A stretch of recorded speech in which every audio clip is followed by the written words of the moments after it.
আমাদের মাঝে বক্তব্য দেবেন টয়লেট মন্ত্রী। আপনার সময় 2 মিনিট। মাননীয় স্পিকার,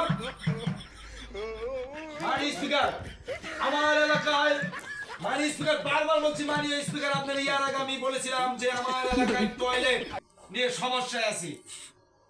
অনেকের টয়লেটের মধ্যে যে হাঁটতে পারে না, ঘাইমে জায়গা, আপনারা বলেছিলাম যে একটা করে এসি লাগাইতে, কিন্তু এসি কোনো পাস করেন নাই। আরো সমস্যা আছে, দেখা যাইতেছে আপনি মানে স্পিকার আপনি জানেন লেউরার মাইকে মানে স্পিকার আপনি তো বুঝেন না।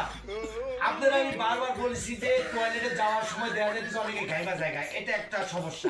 আরেকটা হলো হাগার সময় অনেকের কিন্তু গ্যাস পার হয় অথবা ওই পাটের দিকে আগুন জ্বলতে পারে, ঠিক আছে? তাহলে ওখানে কেন আপনার ওই যে আগুন দিবানোর ইটা দেন না কেন? হ্যাঁ মানে স্পিকার, এটাও আমি বলছিলাম যে হাগার সময় ফোন দিতে অনেকে হাঁকতে পারে না, একটা হুইস পাইপ লাগাই দেবেন, ডাইরেক্ট উচ্চারণ করছেন।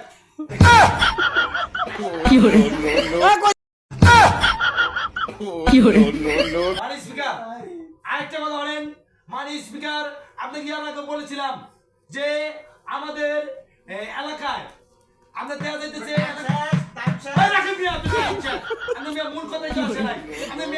বাজান মুন্দিনী আপনার টাইম শেষ, বলেন বলেন।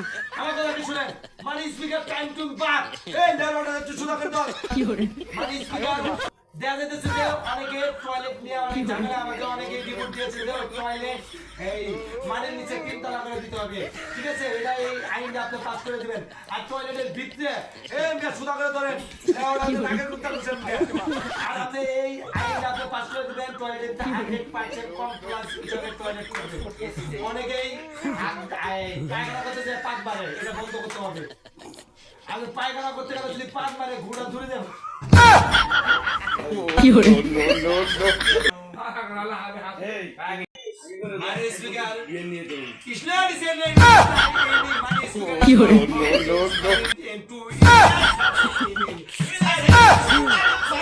কি করে